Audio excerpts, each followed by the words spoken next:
Whereas in a secondary radar, the interrogation will be at 1030. These are all international standards. Okay, it goes into to the aircraft where there's a transponder. Then the transponder replies back at 1090.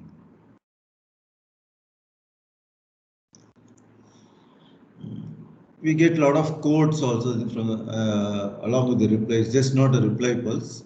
It's totally coded and a lot of information comes back.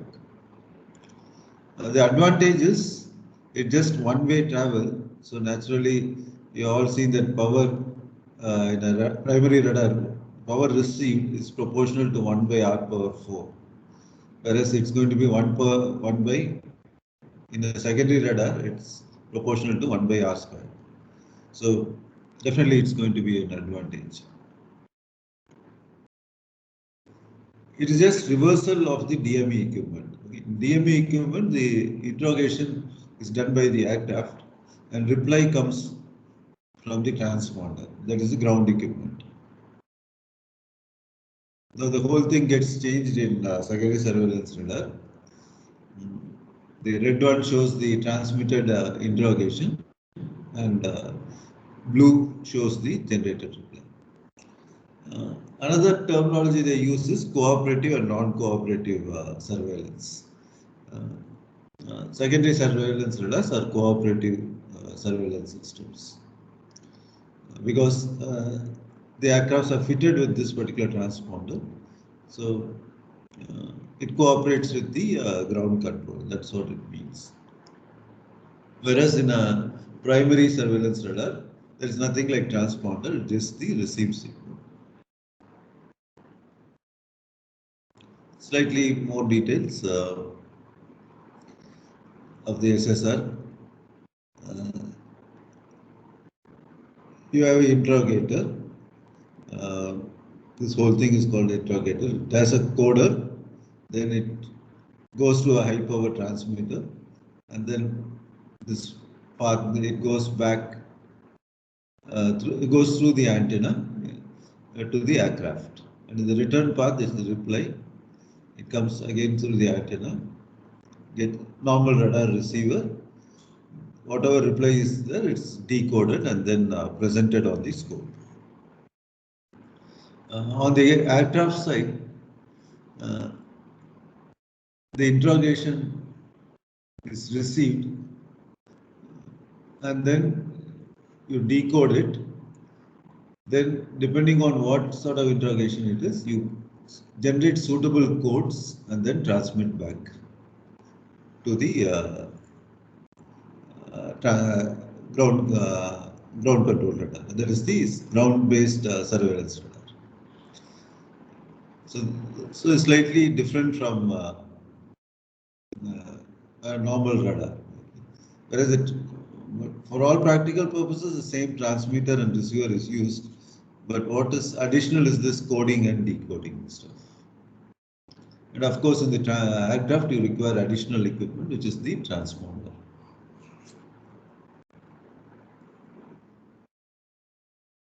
Advantage, definitely more range because it's 1 by R squared. In primary radar, we found that signals which are coming from nearby targets or very large targets, the strength is very high.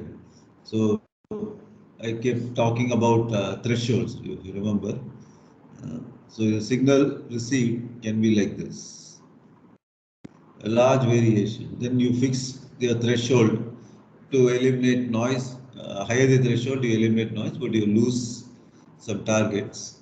Whereas if you look at secondary surveillance radar, the signal received will be of definitely at higher ranges it's going to reduce, but there is not much of fluctuation, okay, because it's equal power which goes out.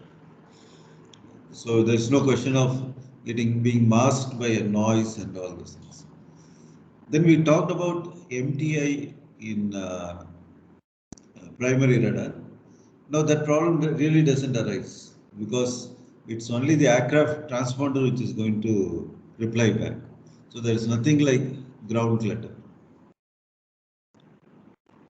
you're just receiving aircraft signals, so there's no requirement of this MTA, which was quite complicated. Disadvantage, it requires an airborne transponder. Nowadays, it's a legal requirement for any aircraft flying over 18,000 feet. So, be it military or civil, they use this transponders. But it has some problem called as fruiting and garbling. Fruiting is transponder is interrogated by more than one aircraft. We'll see what it is. Similarly, garbling, it's overlapping of replies from two aircrafts from the same interrogator. So these two are major issues in secondary surveillance radar.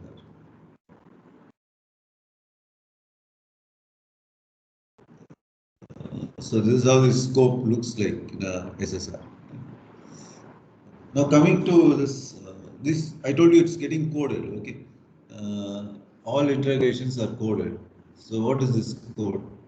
They're technically it's called modes. Okay. Mode 1, 2, and 4 are all IFF modes, which we will not cover. But what is of interest is A, which was the initial code which was used. B was European thing. Then C, mode C is for altitude, and presently it is mode S. Present systems are all mode S, and this mode S I will cover under TCAS. But before that, we'll just try to see how these modes are being coded. In a primary radar, it is just in time, it is just one transmission pulse which goes out at a fixed PRF. And then this is the on time and this is the off time. It's just one pulse. Whereas in a secondary surveillance radar, there are three pulses which are generated. P1, P2 and P3. The time difference between P1 and P3, okay? This time difference decides which mode we are operating. So the receiver in the aircraft transponder keeps measuring this time difference. So the moment it knows that okay, it's 21 microsecond, it knows that the interrogation is for the altitude. So it replies back with the altitude information. The timing difference between P1 and P2 is constant. Okay, so this timing difference is something which is constant. And I'm not getting the value, but it's a very small value. And when the transponder has to determine which mode is being interrogated, it ignores the P2 pulse because it knows that it's just a P2 pulse.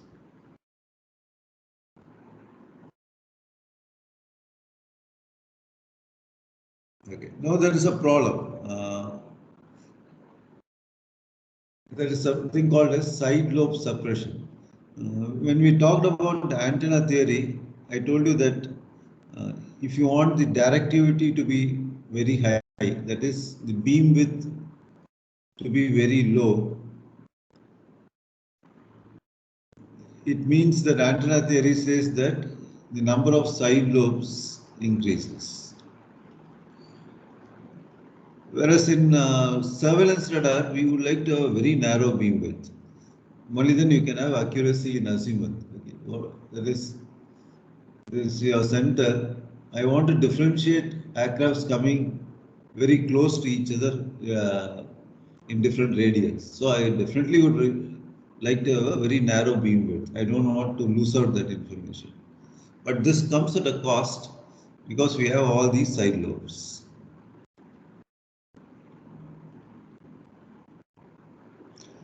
So somehow we should suppress this side lobes. So what we do is these side lobe patterns are known, okay, experimentally for a given antenna. So they generate this P2 pulse, which is omnidirectional. I told you there are three pulses, P1, P2, P3. The main beam, in addition to the main antenna beam, there is radar antenna, there is one omnidirectional antenna. So basically you have two antennas. One for the P1 and P2 pulse, it's P3 pulse, sorry. And then we have an omnidirectional antenna, which is as such is not directional. This omnidirectional antenna is only for P2. Okay, now we'll see how this configuration is used to eliminate side lobes. Okay. Assuming that there is no, try to follow this, it's a very simple concept. Assuming that there is no side lobe protection and this antenna is pointing towards east. Okay. So the top is north. Now, and if there are no aircrafts, this violet and blue aircrafts, and there's only orange aircraft, then you'll get the correct information A, okay, at this point. But now what's going to happen is, suppose some aircrafts are flying towards the side lobe, like B and C, though the antenna is pointing towards east, and the aircrafts are coming from, this guy is coming from northeast, and this guy is coming from southeast. On the scope, it will appear as if they are coming in the easterly direction, which is an incorrect representation. Sarup, are you getting it? Yes, sir. I'll just repeat it. Because we want very narrow beam widths, we will have some highly directional antennas, but that comes at the cost of more side lobes. Any aircraft being detected by the side lobes will be represented on the screen as if it's coming on the main lobe. So that's why you will have this incorrect data. Now what we are going to do is, we are going to generate this P2 pulse. Suppose I get some information in which the difference between P1 and P2. Okay, this is P1 amplitude. This is the amplitude of pulse received from the transponder. Okay, is 2.8 times that of P2. P2 is here. If this is 2.8 times, approximately three times, then I say transponder should respond. Otherwise, transponder does not respond. Okay, this might look slightly difficult. I'll just show you the next slide. Okay, this might be easier for you to understand. Okay, the problem is same. Aircraft A is the correct target, whereas B and C are getting detected. So A gets this P1 pulse. It also gets P2 pulse. Now it sees that P1 is at least greater by 2.8 times P2. Then it says it's okay. It's a valid interrogation. Now if you look at aircraft B, this is first one is aircraft A, second one is aircraft B. It receives P1 pulse because there is some amount of, it's not as if there is nothing coming out. Okay, P1 is present other directions also, but it receives a very strong P2 pulse. Now P2 is definitely greater than P1. So it comes to know that the transponder comes to know that it is a side lobe interrogation and it should not respond. So it doesn't respond. So same case with transponder C, aircraft C, in which the P2 is greater than P1, so it doesn't reply. So that's how this omnidirectional pulse, which is coming from P2, helps you in avoiding side lobe suppression. Now, what is the strength of P2? That's what I told you, it's determined experimentally. And most of these antennas are all standardized. It's all as per international standards. So they know exactly what power it should be transmitted. So that you don't miss out some targets very close to it. Like it's not happened, some target is coming here and then it gets confused. Anyway, they are all very close. Okay, we are talking in terms of some 200 kilometers, whereas this region of uncertainty will be somewhere, let us say, they have made these antennas in such a way that it's around 5 kilometers or something. 5 kilometers and all, the aircraft is going to change over to some other navigation aid. Or even the control is handed over generally at 50 kilometers from the airport to the, usually it's called area control. After that, it gets handed over to the tower control. So tower doesn't have any radars. Okay, it's all visuals or ILS after that. Sir. Yeah. Side lobe will have lesser amplitude than main lobes. Sorry? Does side lobe have lesser amplitude than main lobe? No, definitely no. Because the power distribution is just concentrated on the main lobe. If you remember, when we talked about antenna beam width, I gave you this figure. Okay? Side lobes used to be like this, much lesser. Some back lobes used to be there. So compared to this is the main lobe, and these are all side lobes. Yeah. So could you repeat? My Wi-Fi went down. I couldn't hear him. Okay, let's draw it out. The question is,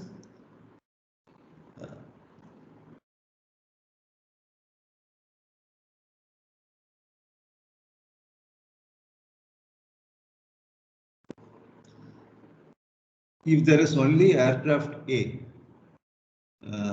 then this range is this much. Okay, let us say,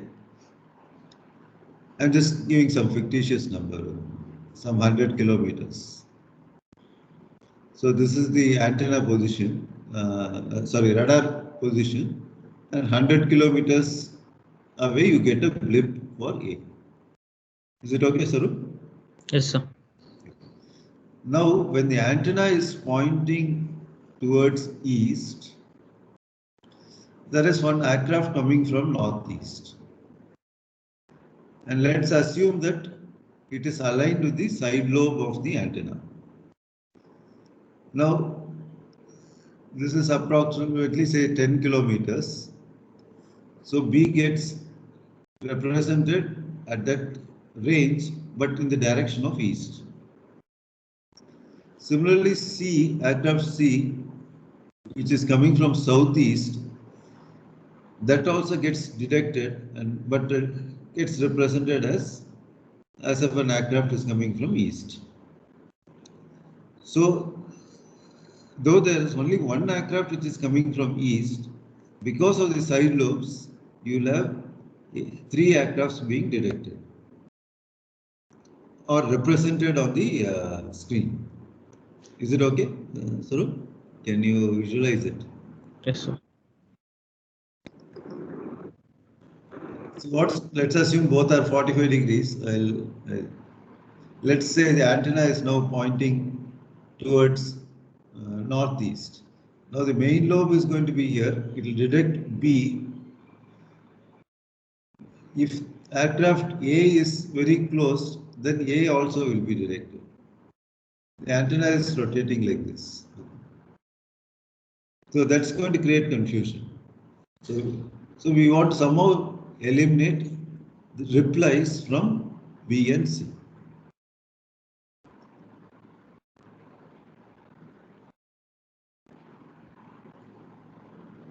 So B and C should not reply.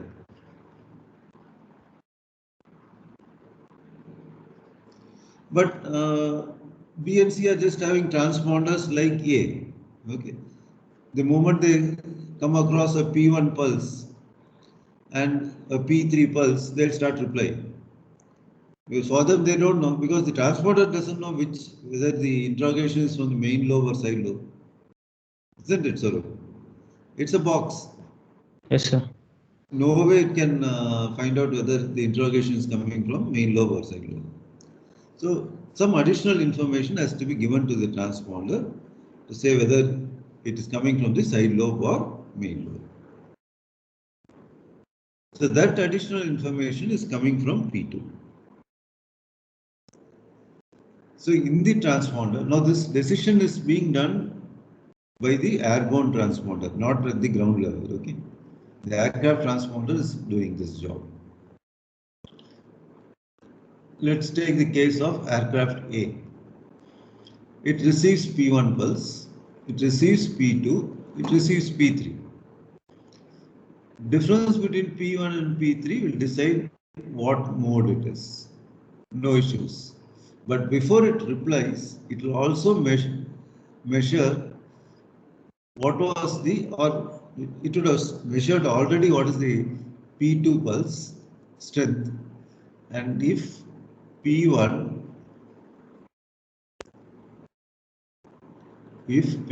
is greater than 2.8 times P2, then it will say yes, I will reply. But suppose let us say aircraft B, that is this aircraft, P2 is anyway greater than P1, it will say no. It's a yes or no decision. So transponder just ignores it. And similarly, the case of C. P2 is greater than P1, so no reply. Sir, is it power or amplitude, sir? Power. So, but near to the radar, power will be more, no, sir? Compared. Sorry? No. So, power dissipation with distance. That's right. But it's the difference, right? No, see, the thing is, P1, P2, P3 goes to the transponder, okay? Sir, P2 power in all the direction will be same, no, sir? P2 power will always be same. So, sir, in A case or B or C case, P2 should be same. P2 will be same, but P1 will be different, right? So, but according to those graphs you are showing, it has different values. Yeah, it is. The difference is there. Just one second.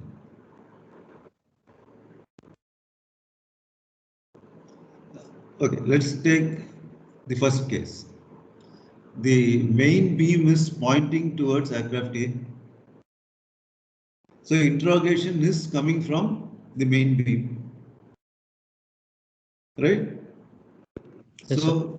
this is the main beam interrogation. Definitely P1 level is going to be greater than P2.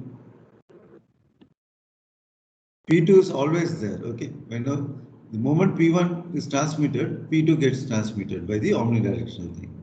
So definitely the transponder compares P1 and P2. Yes, Forget sir. about P3 for the moment. Okay, let's say just P1 and P2. Okay, now because P1 is greater than P2, it says, okay, I will respond. Fine. Now imagine the antenna. Okay, forget about the antenna now moving. At this instant, let us take a hypothetical case in which aircraft B is coming in this direction. And it also receives P1. But if you look at P1, this P1 pulse, it is from the side lobe. Side lobe powers are always much lesser than the main lobe, isn't it? That's what in the antenna theory we have seen.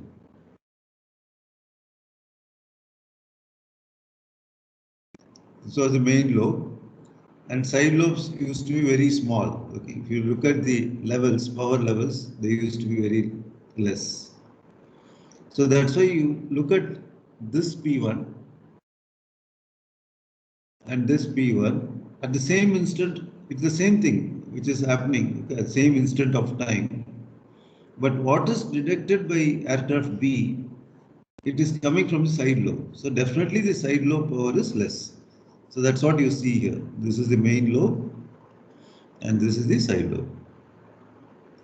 So the P1 power is much less than the P2 power. Swaroop, are you getting it or it's difficult? Yes, sir. Same problem with aircraft C. P1 is less than P2 because it's coming from the side lobe. Now the transponder is able to take a decision whether to reply or not based on this relative levels of P1 and P2. Is it okay? Yes, sir. Yeah, somewhat okay. Okay, anyway, I'll be giving some reference material on this. So you can just go through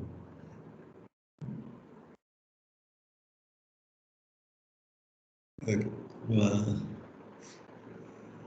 Now, in a primary radar, it's just some pulse going back and you get a reply is just a reflection of what's coming back. Okay. That's called the reply. Whereas in secondary surveillance radar, you have an option of coding the reply. So the reply is actually comes with the code. Now this code is again an internationally accepted standard. All this time difference between the first pulse, in F1 pulse to the last one called SPI. So these are all fixed. Okay. So you get a very complicated 4-digit number. It's called octal number system. Binary is 0 and 1, whereas octal is comes from 0 to 7. Okay. So it has 8 states. So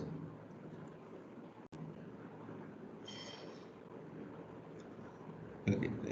So if you want 8, it is 2 power 3 is 8. So you require at least 3 bits to represent this information. Those days, this octal number system was quite popular. Nowadays, they use hexadecimal, which is 0 to 15. Okay. So 0 to 9 is digits. After that, they use A, B, C, D, and E. A, F. Nowadays, Excel system is used, but for all SSR purpose, it's octal systems.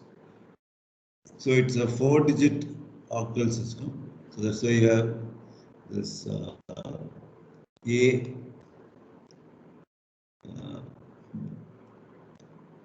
B, C, and D, and each having 3 different bits to represent. Okay. Probably now I think there is some change in this also because it has gone into selective mode. But don't worry about this. You need not start mugging up all this. Just get what I want to emphasize is it's not just a simple reply which is coming back, but it's a coded reply. So these coded replies can give important information like suppose there's an emergency. It's called, any emergency in aviation is called Mayday. Okay, so you can send these codes. If there's a hijack, you can always send this particular code and all those things. Okay, I think I'll stop with this. It's too much. Next class we'll see what is garbling and fruiting.